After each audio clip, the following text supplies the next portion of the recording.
One thing that's true for all moms, we have a lot of stories to tell.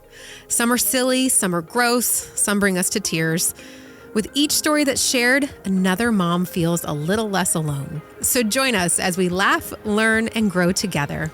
It's the I'm Mom Podcast. Welcome to this week's episode of the I'm Mom Podcast. My name is Abby. Megan, Susan, and Chloe are here again with us. Chloe's telling this week's story. It's all about dating. This week's episode is the dating game and when should kids be allowed to date?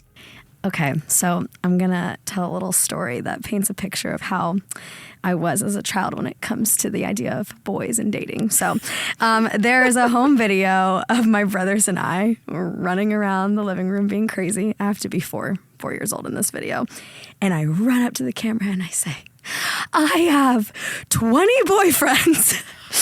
So that's the kind of kid I was. Your poor parents. Yeah.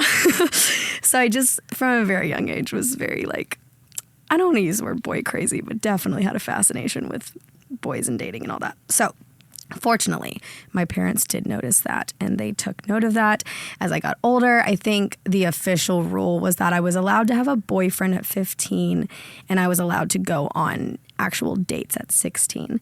So it was tough around middle school because my friends were getting their first boyfriends, and I wasn't allowed to have a boyfriend, and I'd ask my parents all the time, just relent, just let me, it's a really good guy, he's from church. And my parents were like, absolutely not. And even they would say if you do turn 15 and you get a boyfriend and you're not being healthy in your relationship, we'll take away that privilege. So I took note of that. And when I turned 15, I got a boyfriend pretty quickly. It's the day after your birthday. She just went shopping in a store. Yeah. I got one. I was stoked. My parents didn't just let me have a boyfriend without rules. There were a lot of boundaries they put in place. I wasn't allowed to just hang out with him whenever I wanted. I wasn't allowed to text him throughout the night because I had a phone at that point. So, we had rules around all that. And it was super annoying at the time because, my friends had boyfriends and they were allowed to hang out in their rooms and do all this stuff. And I wasn't allowed to do any of that with my boyfriend. So even though that was super frustrating at the time, I look back and I'm like, oh my gosh, I'm so thankful my parents did that because, I realize now they weren't just protecting me from a 15-year-old boy. They were protecting me from myself because, I didn't know what quote unquote romantic love was going to do to me at that time. And it was really intoxicating for me. From a very young age, I was very captivated with, every guy that I dated. I was very just involved and maybe even obsessed with the guys I was dating. And so, and at that point, I'd never had a boyfriend. I'd never held a guy's hand or kissed a boy or any of that. So I didn't know what that was going to do to me. So I'm so thankful my parents were so involved in all that. And I just feel like they did a really good job of observing how interested I was with dating, even from a very young age. And I think, when I'm just pondering the way they went about this, it may have been easier for them to say, oh my gosh, she's so obsessed, we're not letting her date till she's 18. But I'm so thankful my parents said, no, you can have a boyfriend when you're 15, but you're not going to do this unsupervised. We're going to walk alongside you. We're going to coach you through how to be healthy in a relationship. And I think that was just a really loving and intentional way for them to show me how to do that. I do think when it comes to young love, every kid's different with the boundaries they need in place. So I have two older brothers and they did not have the same rules around dating that I did. They didn't have 20 girlfriends? No, they didn't. But it makes sense to me. They didn't need to have those boundaries. My middle brother has had two very serious girlfriends, and my older brother had a couple of serious girlfriends and then got married. I had a very different dating experience. So I think every kid's different, and I'm so thankful my parents gave me the boundaries that I needed for dating. Yeah. Well, I think that there's two different first questions I want to ask here, so I don't know which one goes first. I want to know when everybody had their first boyfriend, but also what is the difference as a parent? What is the difference between looking at your child and going, you can have a boyfriend or a girlfriend and you can go out with somebody? Because I think that in fifth grade, you can be like, I'm going out with so-and-so. Yeah. That doesn't even lead to anything. You don't even hold hands in school. It's nothing. It's a label. So is that dangerous? Should we not allow that? Or do we just set limits on actual dating? So let's start with the first question. When did everyone have their first, quote, boyfriend? So I think I was 13, but it was this whole thing where I just came in one day from school and announced that I was, quote unquote, going out with someone. And my parents both like looked up at me and they said, okay, well, where are you going? And I was like, no, I'm like going out with someone. And they were like, okay, like what, who's driving? Like, where are you going? And I was like, no, I'm like, I have a boyfriend. And they were like, you're 13. You're not going out anywhere. And I was like, well, I already told him. I already told him I'd go out with him. So it's like too late. And they were like, well, who is it? And I told them who it was, and they know his parents. And so they were like, okay, well, he needs to come over here and meet your dad. And like, here's the rules for going out with him. I think they knew it wasn't going to last very long because my mom was like, well, you're not going to like break his heart and break up with him next week, right? She's like, if you're going out with him, like he's a person and he has feelings. So you can't like just do it to do it. Because I think she could tell I just didn't really like You're him. going to treat him like a tissue. It was all about the popularity game. Cool. Well, and to be fair, she knew I was basically, quote unquote, going out with him because he was really good friends with this older girl who I was obsessed with. Boyfriend, you need like a family tree for this. This older girl who I really thought like hung the moon. I thought she was super cool that I was friends with. She and her boyfriend were good friends with me and this guy. And so they were like, well, y'all should just like go out so we can double date. And I was like, okay. Double date at 13? She wasn't 13. She was a freshman in high school. Okay. She was 15. Okay. She's 15. No, 14. 14, yeah. Because I couldn't drive. So this is the same boy that we referred to in the quitting episode where, Susan, you wouldn't let her, quote, quit going this boy. out. Yeah. Because we had said all along when our kids, you know how the drama starts happening in middle school and they're going out. And I said, don't ever come home and tell me you're going out. You're not going anywhere until you can drive. There's just no point. And my point was, look, you start doing this. By the time you get to high school, you're going to have burned through every guy in the school. Yeah. Right when it's time to where you really can go out to homecoming or something. Yeah. So when Megan came home and said that, I said, okay, we're going to play this out. I knew exactly why she said yes. And so I knew while she liked him as a friend, I knew this was not going to go down the way she wanted. Right. And it didn't. She wanted to break up with him and I wouldn't let her. All right, Susan, first boyfriend? 16. Nice. And how did he ask you out and how long did you guys go out? We actually went out. He was a grade ahead of me. We went out my entire rest of high school. Oh, wow. Which he ended up being a freshman in college. He was a year older. So, yeah. Well, Chloe? Actually, my only other boyfriend other than my husband. Oh, wow. wow. Truth. Love- Dated other people, Yeah. but my only other boyfriend. That's sweet. All right. Chloe? My first boyfriend was at 15. Yeah. So the day after you turned 15. We dated for like a year or so. We dated for a minute. Yeah. And then my next boyfriend I dated for like 3 years. So you were somewhat of a serial monogamist? Until I got to college. Because the one I dated for 3 years messed me up so bad. But I'm okay now. My first, I Way went, to go, Trent. Yeah. I, quote, went with a boy. Because that's what we said. Are you going with anyone? Like, that was the phrase. that. I did that in like 8th grade. But I think like my first actual boyfriend was 9th grade. Because we went to the movies a couple times and went to like the fair together. Like that. Oh my like, gosh, carnival. the fair was a big deal. Yeah, you ride the Ferris wheel with a boy. Oh yeah, game Basically over. have a ring on your finger at that point. So yeah, that was 9th grade for me. But it's funny because I think I've told you guys this off mic that my parents had different rules when I started dating a boy that they really liked. That like my curfew changed with that boy. Oh my gosh. I know it was not the ideal parenting. They're like, doesn't this freedom taste good when it's someone we like? Exactly. So talking about like dating in middle school, which isn't really dating, but that's a lot of kids' first time they actually are interested in it.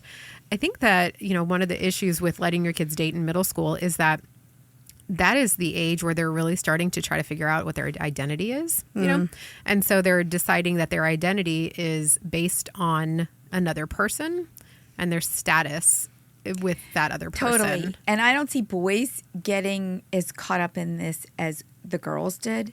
But that's exactly why I said we're not having this, because it's all about the drama. Who's going with who broke up with who's going with who then. It was such a distraction. Yeah. And it just created a lot of enemies. It's like, The Bachelorette all over again, but in middle school. I actually was just talking to my husband about this because we had very different dating experiences. Like, he wasn't very interested in dating or girls until college. And so, like, I had a boyfriend all through high school, and fortunately, he was a grade older than me, so he went to college. He was in college my senior year, so I got to do a lot of stuff with friends my senior year. And I was telling Trent, my husband, I was like, I honestly kind of regret how much time I spent with him. And, I still had really good friendships in high school, but I think, to go with what you're saying about the identity thing, I think I missed out on some formative memories with my friends, or even just discovering things about myself, because I was really wrapped up in this guy. Yeah. There were kids, I remember there were kids in high school and even in middle school who seemed to always be dating someone. And I wonder what it is about that person. Like, I'm not going to say that this, one girl that I'm thinking, I'm not saying she was promiscuous or anything like that. Right. I don't know what she did or what she didn't do. But, is there something a boy's like, oh, well, she will go out with someone, so I'm going to ask that girl out. It's I don't know. It's just interesting to kind of look at that social dynamic of who serial dates and who doesn't. Yeah. Well, for me, and we talked about this. Yeah, let's hear from Chloe, because she's one of those serial I know I was. But I was saying this the other day when we were talking, I think some of it was more about me wanting a boyfriend than it was about the actual guy I was with. Sure. Because I even look back at some of the things when we were dating. I'm like, I don't think I liked that about him at all, but I really just wanted a boyfriend, and we dated for 3 years, which is a long time in high school. And I don't know. I think I let so many things go because I really wanted the social status. I wanted to feel like I have someone to hang out with all the time. Just all of that. Yeah. So what is your stance on the purpose of dating? Some people say you date to find the person that you want to marry. And if you don't think this person is marriage material, then you don't even accept the date. And then other parents are like, you know what, it's a different way to socialize. Is there somewhere in between the two of those? I do think it is, with the intention of marriage. Now, I do, some people don't want their kids to date at all when they're young. I have to say, I was a little bit like your parents, Chloe. I wanted to walk my kids through dating while they were in my home. Versus before they went to university. Yeah. And, it's a free-for-all. So Mark and I did say, yes, when you're old enough and you can handle it, you can date, but you're going to date you're going to honor the person you date. And so you better like them and want the best for them. And if you're going to end a relationship, you're going to end it well. And we're not going to burn bridges all over town just because you're, for the drama. So none of my kids dated willy-nilly or had boyfriends willy-nilly or girlfriends for that matter. It was always because they liked someone, they were interested in that someone, and they liked spending time with that someone. And normally we always try to incorporate that person into our family. Mm-hmm. So in addition to that, having them over, talking to them, making sure your child is not using the person, what are other ways then that you walk with your child through dating? So if you want them to do it while they're under your roof so that you can kind of accompany them and teach them, what are other ways that you teach? I think there were a lot of conversations about if they didn't want us to meet them. Oh, well, why? Is that a sign right there that perhaps you shouldn't be dating? So our kids were pretty good about always bringing them around. And we even took some on, weekend trips with us to the lake or whatever. I don't know, Megan, can you think of other ways we walk through you? Well, but it wasn't that we didn't want you guys to meet them because we were embarrassed of them. We were embarrassed of you guys and what y'all were going to say. Truth. There was nothing wrong with him. It was all you. Yeah. It wasn't. What's that saying? It's I don't remember what saying I'm thinking of. It's not me, it's you. Yeah. It's not them, Mom. It's you. Exactly. Well, with that initial interview process. Yeah. Well, and for good reason. Yeah, for good reason. It's not like we were just making it up of why we were scared for you guys to meet them. We had history there. So if your child is dating and they seem to be really into that person, what do you say? Like, it's really tempting to be like, oh my gosh, this kid is not going to stick around for long. This is temporary. If like my friend, her son wanted to buy his girlfriend this really expensive necklace. And she was just like, you have saved up all this money from doing blank and you want to buy blank with it. And now you're going to spend it on this girl and this necklace. And this girl's going to be gone in a month. Like that, I think, is just going to drive a wedge between you and your child when you act like what they're doing and what they're experiencing is not valid. So the question is, how do you kind of keep your kid on the ground, keep their head out of the clouds, but also respect what they're experiencing? I think we did talk about a lot. Okay, what does a good boyfriend look like or a good girlfriend? You know, let's get that straight before you have the crush. You know, what do they look like? And then you can ask those questions. Are they being kind? Was that nice what they did? I remember having a conversation with Megan and one of her friends because they had crushes on these two guys that I just thought, like, why are we wasting our time? And I remember asking them questions of both of them. Megan, do you remember this? Like, okay, so, you know, what are they doing that you're attracted to? And they were saying, yeah. Do you remember? She's not remembering. Yeah, sorry. I was nodding my head. Yes, I do remember. No, for the audio, Megan's nodding. It wasn't that, like, this is where I just think as a child, your brain is not fully developed. Yeah. Is like You were in high school. Yeah, but I mean, they say your brain's not fully developed till you're 21. Yeah. And we just liked it that they were like in this group that we were hanging out with, and we kind of had like little flirtatious crushes on them. But like you said, I don't think there was a whole lot of things we could point to that we really liked about them. And that's got to be so hard for a parent to see your son or your daughter have a crush on someone that you're like, this is not the person for you. This ain't it. No, this is not it. So this article that we have about like what to do when your teen says I'm in love, I think that like one of the first things you can say is I believe you, because to go, no, you're not. You don't know what love is. All that's going to do is drive that wedge between you because they think that they're in love, you know? But then also, what do you love about this person? And then you can find out kind of what you were just saying, Susan, you know, what is it that you value in a relationship or in a person? You can also ask, when is she coming over for dinner? When is he coming over for dinner? And then also reminding like what your family's rules are, kind of like what your parents did, Chloe. You know, like, okay, if he does come over, you're not in the bedroom by yourselves. There's no closed doors. You're not in the car by yourselves in the driveway. You're home by this time. I think that reiterating those rules and making sure they're known just has to be a big priority. Yeah. And I want to give a note to the parents who do have the you date to marry mindset, because we had that mindset in my house, and I responded to that in a very interesting way because I looked at every single guy I dated and was like, you're not husband material yet. I will make you husband material. And I brought every guy home. Even forgive me for saying this, but even like the loseriest losers I brought home because I was like, my parents will learn to love you.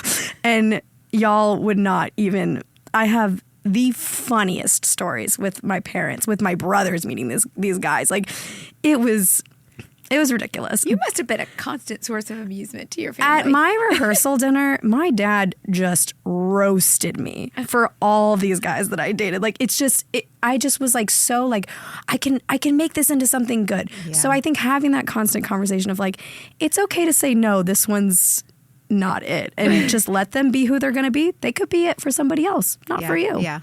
I think that too, when your child dates somebody, when they're a teen and they're in a relationship with someone, they want to spend all their time with that person. I mean, any of us do, right?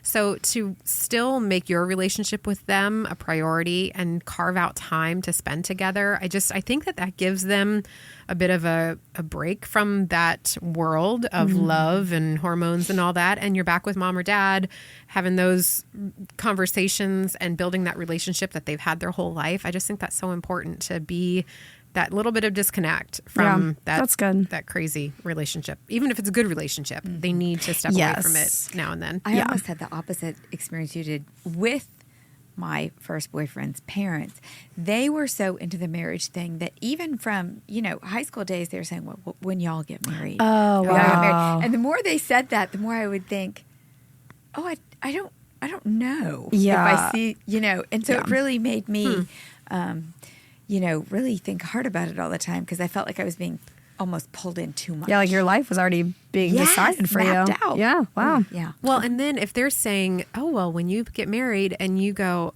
oh, this is not the person I want to marry, hopefully, this is a lot to ask of a teen, but hopefully they would say, if this is definitely not the person I'm going to marry, am I using them right now? Am I using this person, and is he using me maybe to fill the hours, to not be bored, to have a date to the dance, to look popular? Yeah. And is he keeping you from that guy that God has for you, but you're too busy with the wrong guy? Yeah. Or becoming the person that you're just shaping yourself to be as a single person to make a better wife or make a better husband for somebody else. So, so one more thing. How do we make it clear? One of our friends in the office here who said she didn't date a lot when she was a teenager said, how do we make it clear to our kids that it is normal not to date? Like that it is okay. You're not weird. There's nothing wrong with you. It's not that you're not attractive enough if you are not dating in high school. You're not missing out on anything if you're not dating, because some kids just aren't interested. Yeah. They're involved in other things. There's nobody they're interested in. Or they're introverted. My son was not into it.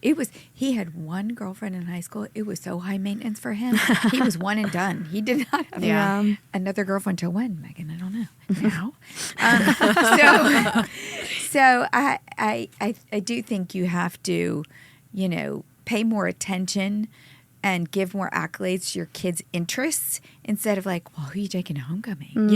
That pressure that we're always putting on them by saying things like that. Yeah. And maybe look inward to know, like, why am I asking this question? Right. You know? Right. So, focus on them becoming, like you said, the person they should be instead of who do you have a relationship with? Yeah. I see that a lot of moms putting pressure on kids, thinking they need to have a boyfriend. Their child or their son or daughter needs to have a boyfriend or girlfriend. They're almost more into it than the kids are. Yeah.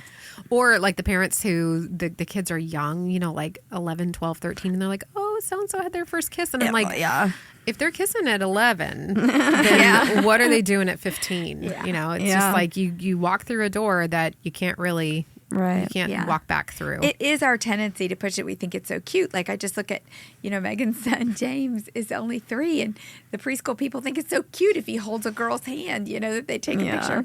We probably put more pressure on the poor kids than they do themselves. Yeah. I mean, it is cute at a certain age, but then once it gets to be old enough to start moving on to something else, it's just a little bit too much pressure. Yeah. Too scary. So when did you start dating, and would you encourage your kids to do the same? Let us know via the link in the show notes and tell us what you think about the idea of kids dating in high school or in middle school. You can email or comment on the episode post on Instagram, and we have a lot on this topic about dating and crushes on imom.com, so check it out. And thanks for listening. Thanks for listening to the iMom podcast. iMom is the motherhood program of the nonprofit organization Family First. Along with our fatherhood program, All Pro Dad, we exist to help you love your family well. Subscribe to our daily email, the iMom Minute, by going to imom.com/subscribe and get tons of great ideas, insight, and inspiration. The iMom podcast is hosted by me, Abby Watts, along with Susan Merrill, Megan Tigner, and Chloe Blumenthal.